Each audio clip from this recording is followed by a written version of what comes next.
बच्चों, आज हम लोग केमिस्ट्री का 4th लेक्चर करने जा रहे हैं।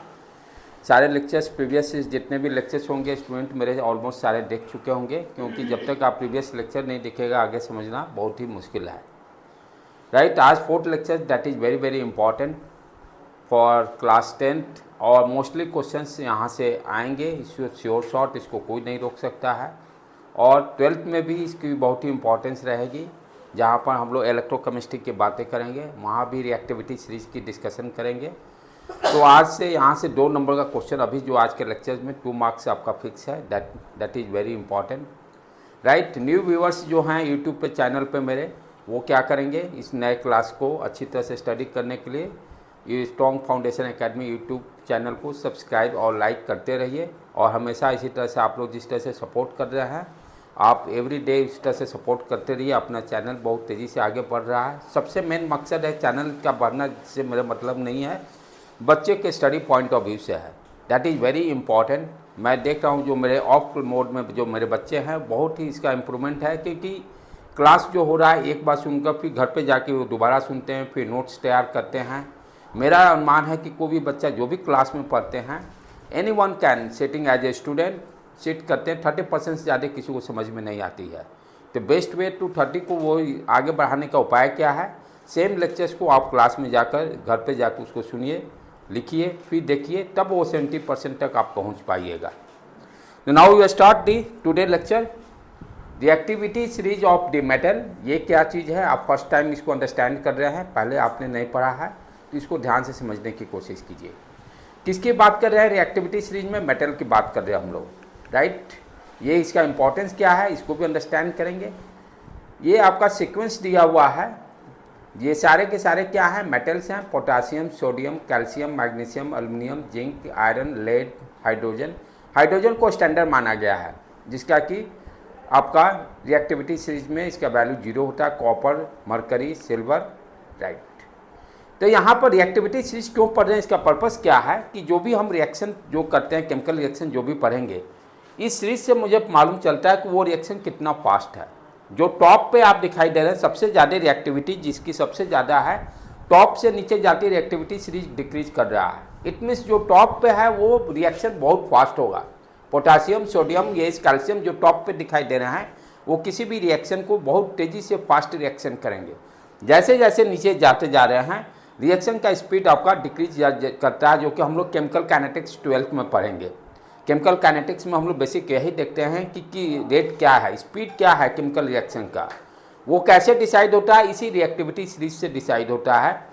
जो आपके मेटल्स दिखाई दे रहे हैं, ये सारे देखिए, सोडियम, कैल्शियम, मैग्नीशियम, बहुत फास्ट। सबसे ज़्यादा आपको क्वेश्चन ऑब्जेक्टिव पूछ सकता है, सबसे फास्ट रिएक्शन कौन करेगा, तो पोटासियम करेगा। और हाइड्रोजन को हम लोग रेफरेंस कंसिडर करते हैं। राइट, तो इसको ध्यान से, इस सीरीज को ध्यान में याद से रखना है। रिएक्टिविटी ऊपर से टॉप से नीचे डिक्रीज। रिएक्टिविटी कहने का मतलब आप क्लियर समझ में आ गया, वो सबसे टॉप पे जो होगा उसका रिएक्शन फास्ट होगा। जैसे जैसे नीचे जाएंगे मेटल्स, उनके आपका रिएक्शन का स्पीड धीरे धीरे डिक्रीज कर जाता है। इसका यूज कहाँ पर करेंगे हम लोग, डिस्प्लेसमेंट रिएक्शन। क्यों पढ़ रहे हैं, पढ़ने का पर्पस क्या है कि आगे जो है अनदर टाइप जो हम लोग रिएक्शन का पढ़ेंगे वो डिस्प्लेसमेंट रिएक्शन है, तो वहाँ पर इस कॉन्सेप्ट को हम लोग यूज करेंगे। मोस्ट रिएक्टिव, लिस्ट रिएक्टिव, सबसे कम रिएक्शन जो करेगा गोल्ड करता है। The arrangement of metals in the increasing और decreasing order of reactivity is called reactive series of metal. अब नेक्स्ट जो रिएक्शन का टाइप क्या है, डिस्प्लेसमेंट रिएक्शन। अभी तक कौन कौन सा हम लोग पढ़ चुके हैं, स्टार्टिंग कहाँ से किए थे, कॉम्बिनेशन रिएक्शन, उसके बाद कौन सा था, exothermic reaction, endothermic reaction, thermal decomposition reaction. Right, और अभी जो हम लोग डिस्कस करने जा रहे हैं डिस्प्लेसमेंट रिएक्शन। नाम से ही कुछ क्लियर हुआ, हर केमिस्ट्री साइंस में क्या है कि आपके नेम से ही सारा कॉन्सेप्ट क्लियर हो जाता है। 50% कॉन्सेप्ट जो है नेम से ही आपका क्लियर हो जाना है। डिस्प्लेसमेंट करना में एक दूसरे को कुछ नहीं डिस्प्लेस करना। अब क्या डिस्प्लेस करना है उस चीज़ को हम लोग यहाँ देखें। जैसे यहाँ पर मैंने कंपाउंड लिया है AB, क्या लिया है, कंपाउंड AB। दूसरा एलिमेंट जो है C है। ध्यान से अंडरस्टैंड कीजिए कॉन्सेप्ट, क्योंकि क्वेश्चन क्या रहेगा, आपको बहुत सारे रिएक्शन दिए रहेंगे, आपसे पूछेगा कि वो कौन सा रिएक्शन किस टाइप का है, वो रिएक्शन का टाइप पूछेगा। तो यहाँ पर ध्यान से सुनिए, रिएक्टेंट में क्या देख रहे हैं, एक कंपाउंड लिए AB, दूसरा कंपाउंड C, एलिमेंट लिए, नॉट कंपाउंड, एलिमेंट C लिए।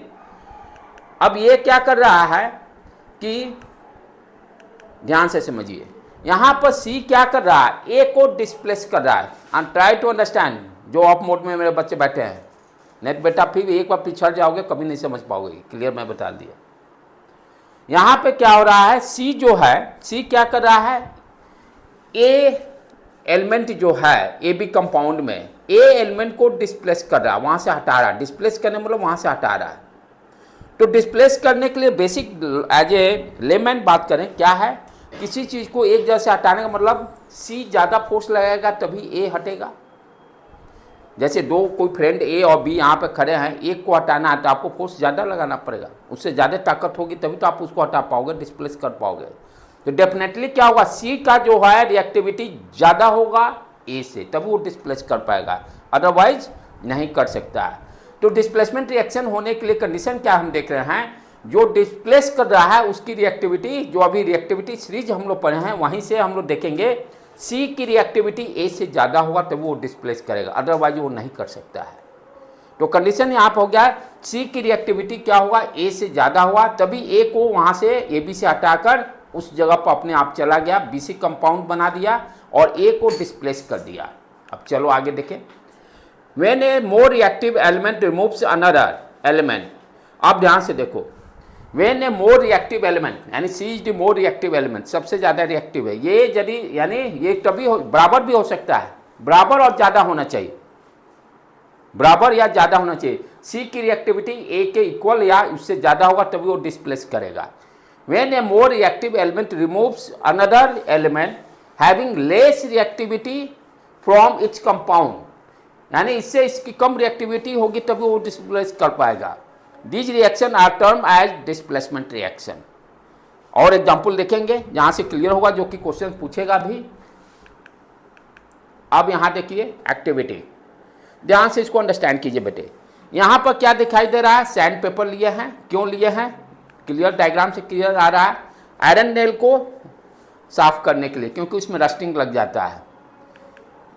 उसके बाद सॉल्यूशन जो ब्लू कलर का, देखिए इस एक्टिविटी में दिखाने का मतलब क्या है, कॉपर सल्फेट का कलर कैसा है, ब्लू कलर। किताब में आप पढ़ते हो ब्लू कलर कॉपर सल्फेट, समझ में नहीं आती, यहाँ क्लियर आपको समझ में आ रहा है। कॉपर सल्फेट जो सॉल्यूशन लिया गया उसका कलर क्या है, ब्लू कलर है। अब इसमें हम क्या कर रहे हैं, ये देखिए आयरन को नेल को इसमें डाल दिए, इस सॉल्यूशन में, इस सॉल्यूशन में आयरन नेल को डाल ले। देखिए अब क्या हो रहा है आगे, तो आफ्टर 20 मिनट्स कलर इसका क्या हो गया, चेंज हो गया, ग्रीन कलर हो गया। यानी कॉपर सल्फेट जो ब्लू कलर का था, आयरन नेल डालने के बाद उसका कलर कैसा चेंज हो गया, ग्रीन कलर। आपसे अब क्वेश्चन पूछेगा कि कॉपर से ब्लू कलर का सॉल्यूशन लिए हैं, उसमें आयरन नेल को डालते हैं, ग्रीन कलर हो जा रहा है, तो आपको बताना रहेगा कि सॉल्यूशन किस चीज़ का है, राइट। इस टाइप से आपको क्वेश्चन पूछेंगे। तो आफ्टर 20 मिनट्स कलर क्या चेंज हो गया, ग्रीन कलर। और ये आपका आयरन देखिए कैसा हो गया, रेड, ब्राउन भी कर सकते हैं इसको। अब रिएक्शन क्या हो रहा है, सॉल्यूशन क्या लिए थे, कॉपर सल्फेट सॉल्यूशन, राइट, जिसका कलर ब्लू कलर था, आयरन लिए, रिएक्शन करके क्या बनाया, ये ध्यान से दिखाए, फेरस सल्फेट प्लस कॉपर। यहां ध्यान से देखिए आयरन क्या कर रहा है, कॉपर को डिस्प्लेस कर रहा है। आयरन क्या कर रहा है, कॉपर को डिस्प्लेस कर रहा है। अब देखिए यहां पर सीरीज में ध्यान से, यहां देखिए आयरन और कॉपर का पोजीशन, आयरन की रिएक्टिविटी ज़्यादा है कॉपर से। ये देखिए आयरन क्या कर रहा है, कॉपर को डिस्प्लेस करेगा तभी जब आयरन की रिएक्टिविटी ज़्यादा होगी। तो रिएक्टिविटी सीरीज में हम क्या देख रहे हैं, आयरन की रिएक्टिविटी कॉपर से ज़्यादा है, राइट। नेक्स्ट और उसी तरह से हम लोग देखें एग्जाम्पल, ये सारे रिएक्शन एग्जाम में पूछेंगे, इसको ध्यान से समझिए। जिंक लिए, राइट, कॉपर सल्फेट का सॉल्यूशन, ये क्या बनाएगा, zinc sulphate plus copper. Again यहाँ अंडरस्टैंड कीजिए, कॉपर और जिंक को कंपेयर कीजिए रिएक्टिविटी, क्योंकि क्या हो रहा है, जिंक कॉपर को डिस्प्लेस कर रहा है, तो डेफिनेटली जिंक का देखिए यहाँ पर रिएक्टिविटी कॉपर से ज़्यादा है। तो अभी वो डिस्प्लेस करेगा। जो कॉन्सेप्ट हम लोग पढ़े थे ए बी प्लस सी, सी की रिएक्टिविटी ज़्यादा होगा ए से, तभी वो डिस्प्लेस करेगा। सारे एग्जाम्पल में हम लोग यही देख रहे हैं। और रिएक्शन डायरेक्टली आपसे पूछता है, ये दे देगा रिएक्शन, कहेगा किस टाइप का है, तो आप बताओगे डिस्प्लेसमेंट रिएक्शन है। सॉरी, तो जिंक डिस्प्लेस्ड कॉपर, क्योंकि जिंक की रिएक्टिविटी कॉपर से ज़्यादा है। ये सारे हैं, 12 में भी इसके बिना काम नहीं चलने हैं। Next reaction lead. लेड का है कॉपर क्लोराइड सॉल्यूशन लिए हैं। अब यहाँ पे देखिए लेड और कॉपर का आप रिएक्टिविटी सीरीज में कंपेयर कीजिए। लेड कहाँ पर है, ये देखिए आ जाएगा थोड़ी देर में। यहाँ पे देखिए लेड जो है कॉपर से ज़्यादा रिएक्टिव है, तो डेफिनेटली लेड क्या करेगा, कॉपर को डिस्प्लेस कर देगा। Lead displaced copper. तो इस तरह से डिस्प्लेसमेंट रिएक्शन का देखिए हम लोग इंपॉर्टेंस क्या है, कॉन्सेप्ट रिएक्टिविटी सीरीज पर डिपेंड करता है। आगे बढ़े बेटे।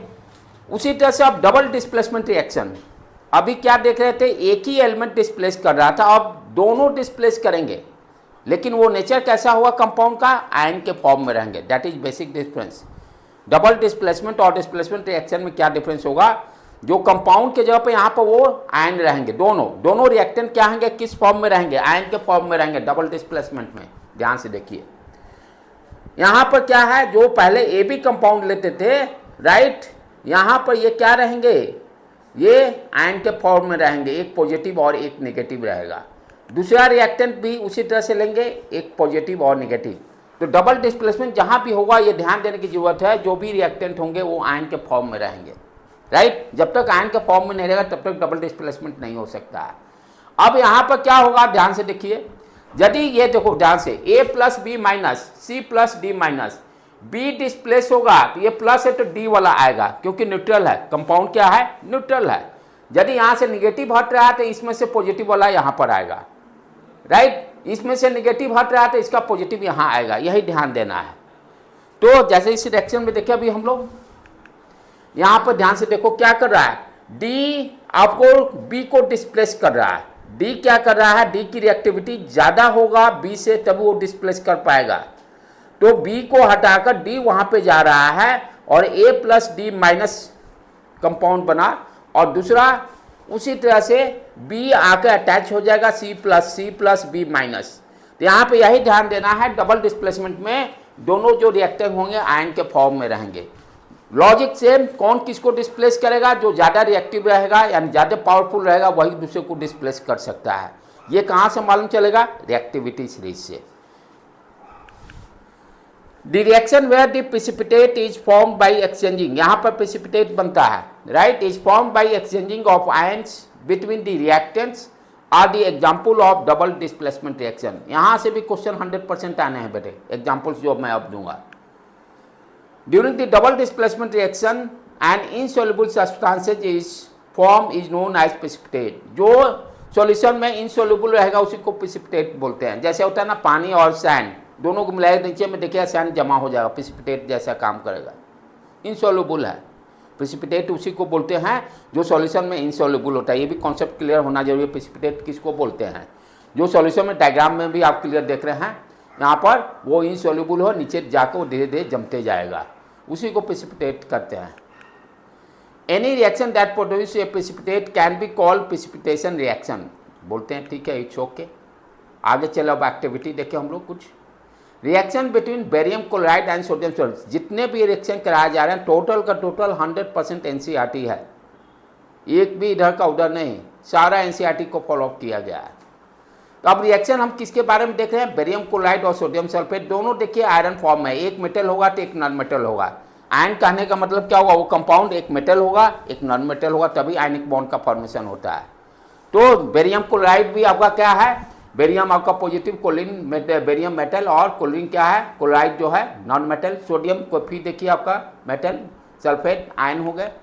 यहाँ पर आप एक्टिविटी को ध्यान से देखें बेटे इस चीज़ को। तो barium chloride test tube containing the solution sodium sulphide, दोनों में हम लोग क्या किए, इस टेस्ट ट्यूब में सोडियम सल्फेट का लिए हैं सॉल्यूशन, इसमें मिक्स कर रहा है बेरियम, ये क्या है बेरियम क्लोराइड, बैठ जाइए, इसमें क्या लिए हैं बेरियम क्लोराइड है, राइट, और इसमें क्या है आपका सोडियम सल्फेट, मिक्स कर रहा है। Back, sorry back. हाँ, कलर देखते रहिएगा ध्यान से कैसा चेंज हो रहा है, वाइट कलर बन रहा है। क्या हो रहा है, सोडियम सल्फेट को एक्वस देने का मतलब सॉल्यूशन है, वाटर में वो है, मिक्स है, सोडियम प्लस है, sulphate minus, barium chloride aqueous solution, एक प्लस एक माइनस, रिएक्शन करके आप देखिए क्या बन रहा है, बेरियम सल्फेट आपका बन रहा है, right, plus sodium chloride, right. तो सोडियम क्लोराइड इस तरह से आप देखिए व्हाइट कलर दिखाई दे रहा है। तो ये this reaction is example of the double displacement.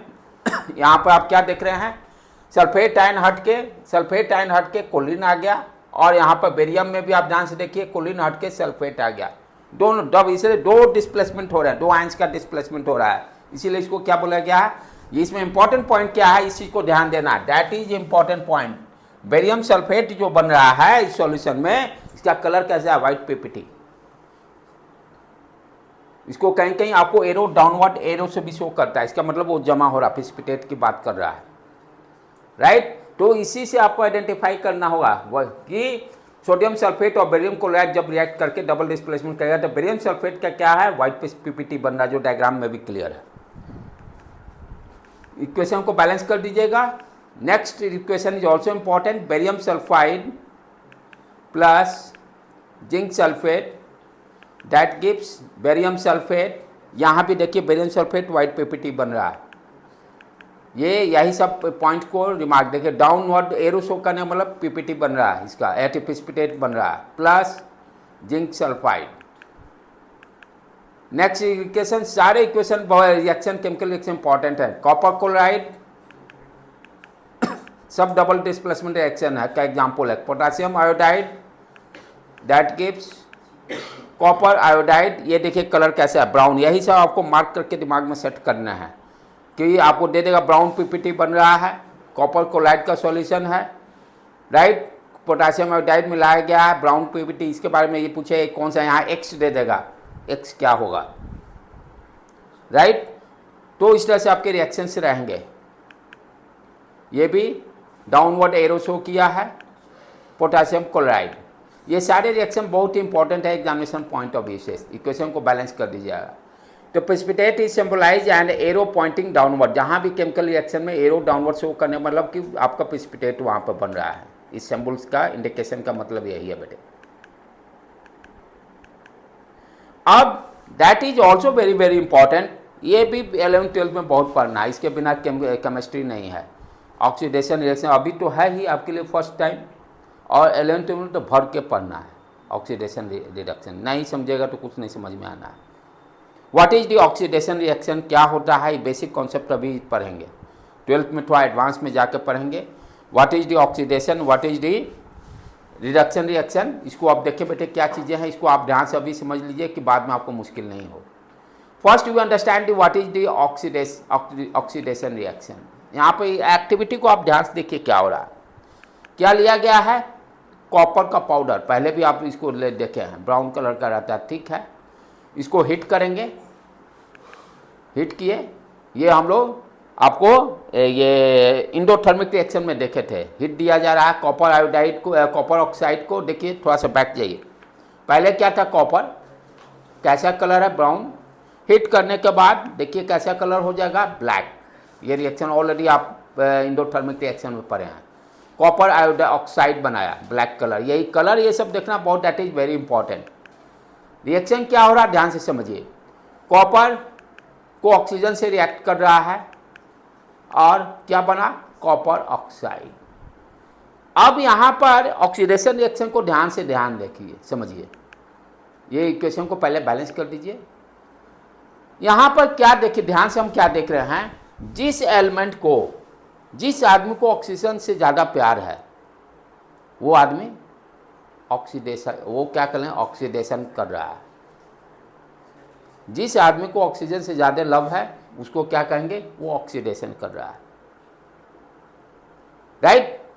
तो यहाँ पे हम क्या देख रहे हैं, जैसे कॉपर है, कॉपर, उसका मीनिंग क्या है, copper copper is gaining the oxygen to form the copper oxide. Copper को ऑक्सीजन से लगाव है, गेन कर रहा है। जहां ऑक्सीजन से गेन जो करेगा, जो ऑक्सीजन को लेगा वो क्या कहलाएगा, उसका ऑक्सीडेशन हो रहा। इस कॉपर का ऑक्सीडेशन हो रहा है। 11-12 में थोड़ा ऑक्सीडेशन नंबर से भी बताते हैं, चलो अभी वो उस पर नहीं जाएंगे क्योंकि ऑक्सीडेशन नंबर मुझे बताना पड़ेगा कैसे कैलकुलेट करते हैं। That is not requirement for 10। अभी सिर्फ आपको इतना समझना है कि जो एलिमेंट ऑक्सीजन को से ज़्यादा लगाव रहेगा वो एलिमेंट क्या करेगा, ऑक्सीडेशन रिएक्शन करेगा।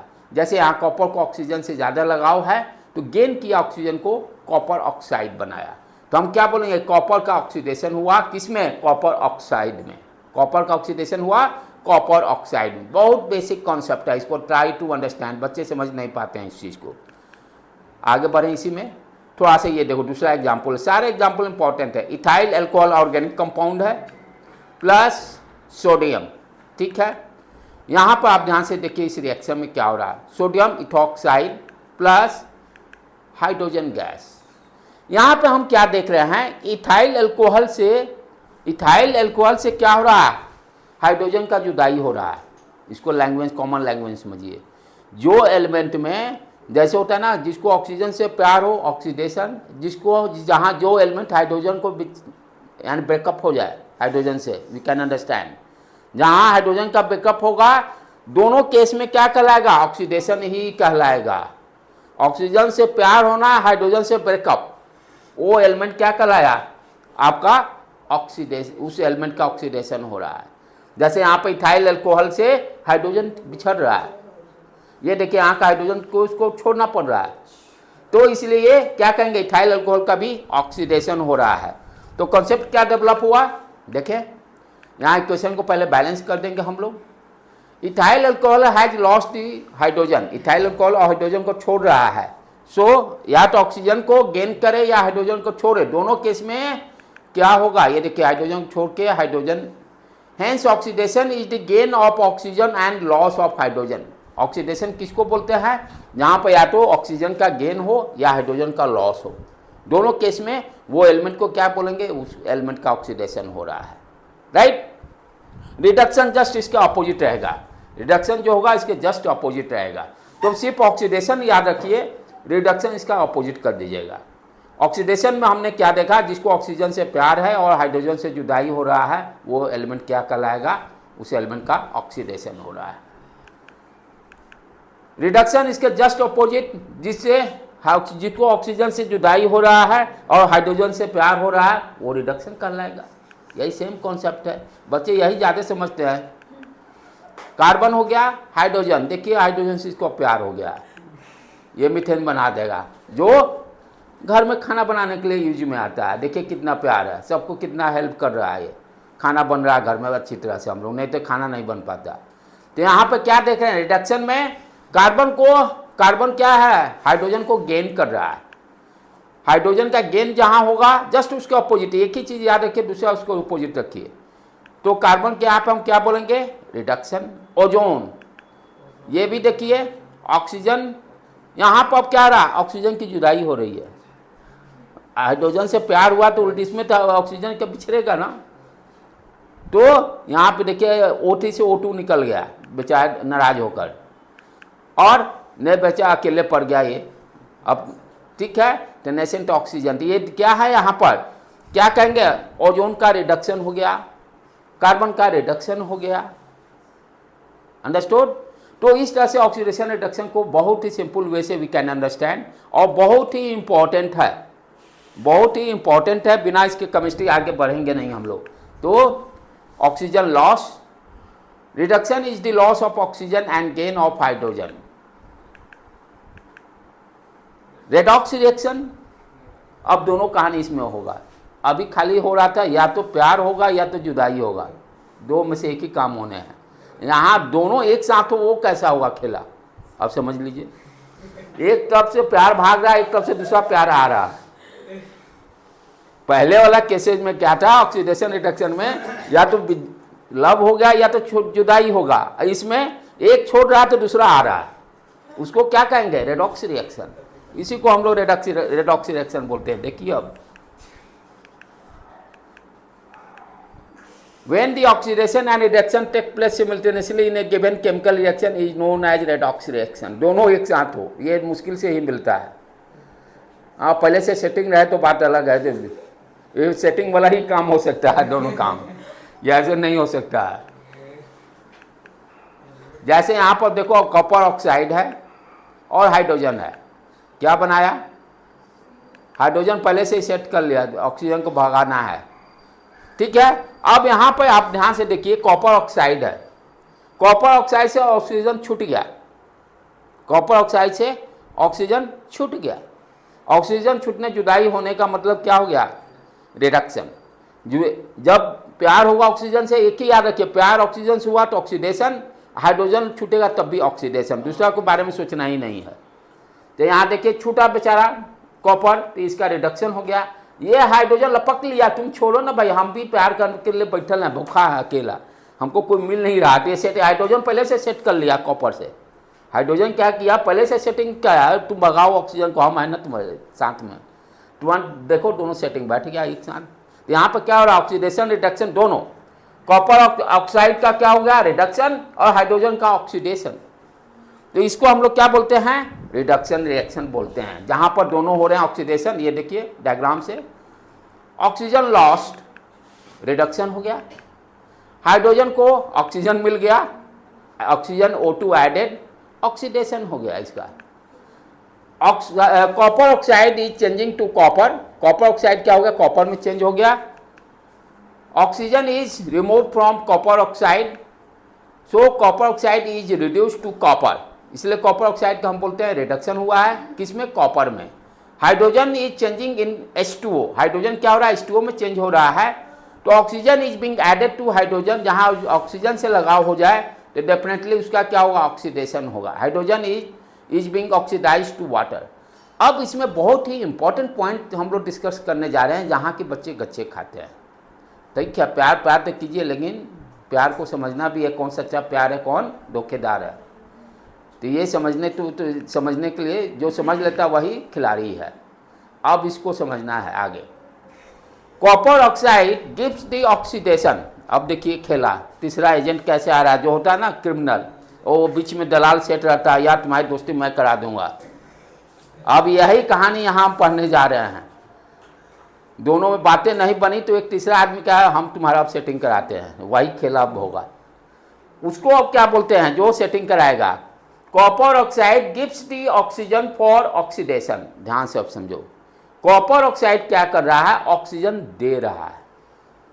यदि ये ऑक्सीजन नहीं देता तो हाइड्रोजन को मिलता नहीं हो, जब तक ये भाई छोड़ेगा नहीं तब तक हाइड्रोजन कैसे लपकेगा। तो वही करा, copper oxide gives the oxygen for oxidation. किसके, हाइड्रोजन के ऑक्सीडेशन के लिए, हाइड्रोजन को ऑक्सीजन से लब हो रहा है। तो जब तक बेचारा छोड़ेगा नहीं तो जाएगा कहाँ, यही तो ये क्या कहलाएगा, ये जो छोड़ा त्याग दे रहा है, त्याग दे रहा है, तो त्याग करने वालों को क्या बोलेंगे हम, ऑक्सीडाइजिंग एजेंट। जो अपने प्यार को कुर्बान कर दिया वो क्या कहला गया, ऑक्सीडाइजिंग एजेंट। बेचारा बहुत ऐसे बिरले होते हैं, तो ये क्या कहलाया, ऑक्सीडाइजिंग एजेंट। अब दूसरा तो अब ध्यान से देखिए, हाइड्रोजन क्या कर रहा है, ये अलग। तो ये कॉन्सेप्ट, ऑक्सीडाइजिंग एजेंट कॉन्सेप्ट लोगों को नहीं समझ में आता है। जो केमिकल रिएक्शन में ऑक्सीडेशन कराने के लिए जो भी एलिमेंट को छोड़ेगा, जैसे ऑक्सीजन को ही छोड़ेगा, ये क्या किया कि भाई छोड़ा किसको, किसका ऑक्सीडेशन कराने के लिए, हाइड्रोजन का ऑक्सीडेशन कराने के लिए हेल्प कर रहा है। तो ये जो कंपाउंड हेल्प कर रहा है ऑक्सीडेशन कराने के लिए, उस कंपाउंड को क्या बोलेंगे, ऑक्सीडाइजिंग एजेंट। दूसरा क्या कराएगा, हाइड्रोजन। हाइड्रोजन क्या कर रहा है, ध्यान से देखिए, ऑक्सीजन को लपक रहा है। ये देखिए हाइड्रोजन क्या कर रहा है, हाइड्रोजन रिमूव्स दी ऑक्सीजन। यदि यहाँ हाइड्रोजन क्या कर रहा है, इसको ब्रेकअप करा रहा है, ये आता नहीं तो ब्रेकअप होता कहाँ से। तो हाइड्रोजन क्या कर रहा है, वो आके उसका ब्रेकअप कराएगा कॉपर ऑक्साइड का। तो इसीलिए हाइड्रोजन रिमूव्स दी ऑक्सीजन, तो ये रिमूव कर रहा है ऑक्सीजन को, इसलिए ये क्या कहलाएगा, रिड्यूसिंग एजेंट। ये क्या कहलाएगा, रिड्यूसिंग एजेंट। ये क्या कहलाएगा, रिड्यूसिंग एजेंट। तो ये ध्यान से समझिए, किसको ऑक्सीडाइजिंग एजेंट कहते हैं, किसको रिड्यूसिंग एजेंट। तो ऑक्सीडाइजिंग एजेंट किसको बोले, जो ऑक्सीडेशन में दूसरे एलिमेंट को हेल्प करेगा वो ऑक्सीडाइजिंग एजेंट, और रिड्यूसिंग एजेंट किसको बोलेंगे, जो दूसरे को रिडक्शन कराने में हेल्प करेगा उसको रिड्यूसिंग एजेंट बोलेंगे। ये कॉन्सेप्ट क्लियर ही नहीं होता है, किसको ऑक्सीडाइजिंग एजेंट बोलेंगे या किसको रिड्यूसिंग एजेंट बोलेंगे। तो जो हेल्प करने वाला है ध्यान समझने का है, जो ऑक्सीडेशन के लिए हेल्प करेगा दूसरे एलिमेंट को वो अपने आप को ऑक्सीडाइजिंग एजेंट कहलाएगा, जो रिडक्शन के लिए हेल्प करेगा वो अपने आप को रिड्यूसिंग एजेंट कहलाएगा। ये कॉन्सेप्ट बहुत क्लियर नहीं हो पाते हैं बच्चों को, इसको ध्यान से समझिएगा फिर जाके दोबारा देखिएगा इसको बेटे। तो इस तरह से हम लोग जैसे ये एग्जाम्पल देखिए, barium sulphate, copper, barium sulphide. अब देखिए बेरियम सल्फेट क्या कर रहा है, ऑक्सीजन को छोड़ रहा है CO। अब ध्यान से इक्वेशन को बैलेंस कर दीजिए, ये ऑक्सीजन को छोड़ा, ऑक्सीजन लॉस्ट, बेचारा नाराज, सांस कैसे लेंगे। अब ऑक्सीजन लॉस हो गया तो रिडक्शन कहलाए। अब कार्बन बेचारा पड़ा हो, बेटा आओ ना तुम छोड़ो, तो ये देखिए कार्बन मोनोऑक्साइड बना दिया, ऑक्सीजन ऐड, तो सांस इसको मिल गया ऑक्सीजन, ऑक्सीडेशन कहलाया। बहुत आसान है, इसको जो एग्जाम्पल मैंने दिया मैं भी बोलते जा रहा हूँ, दिमाग में डेवलप होते जा रहा है, ये पहले से नो प्लानिंग। जो भी whatever I am saying, I am not thinking कि ये चीज़ मुझे बोलना है, दैट इज एक्सपीरियंस। इसी को कहा जाता है एक्सपीरियंस टीचर्स की, कि whatever there is no any planning कि इस टॉपिक को कैसे समझाने हैं, और जैसे जैसे आगे बढ़ते जाएगा वो टॉपिक अपने आप क्रिएट होते जाएगा। तो इस तरह से आप ऑक्सीडेशन रिडक्शन को आप समझें और इसको जाकर दोबारा ध्यान से समझिएगा किसको ऑक्सीडाइजिंग एजेंट कहते हैं। इतना अच्छा लेक्चर आप समझ ही नहीं सकते हैं जितना मैंने कोशिश किया अपने लेवल से, टफ टॉपिक को भी। ये सारे जिंक ऑक्साइड देखिए, जिंक का क्या हो गया, ऑक्सीजन को छोड़ा बेचारा, लॉस, रिडक्शन, कार्बन बैठा ऑक्सीजन को लिया, ऑक्सीडेशन, और उसके बाद जिंक ऑक्साइड ऑक्सीजन वो ऑक्सीडाइजिंग एजेंट कहलाया। देखिए आप भूलिए नहीं सकते कभी भी क्या कहलाएगा ऑक्सीडेशन, जैसा मैं बता दिया हूँ। तो इस तरह से डिफरेंट एग्जाम्पल्स हैं, ये सारे करते जाइए बेटे। इसमें सारे कौन ऑक्सीडेशन है, क्या रिडक्शन, अब आप खुद कीजिए, कल मेरे को बताइएगा। ऑक्सीजन का लॉस हो गया, फिर ऑक्सीजन का ऐड, तो ये सारे जो हैं NCERT में दिया हुआ कौन ऑक्सीडाइजिंग रिड्यूसिंग एजेंट हैं ये सारे। तो इस तरह से बहुत ही आज का टॉपिक दैट इज इम्पॉर्टेंट और फॉर क्रूशियल, इसको आप अच्छी तरह से समझने की कोशिश कीजिएगा। Thank you to all of you. Channel को अगेन सब्सक्राइब जरूर कीजिएगा।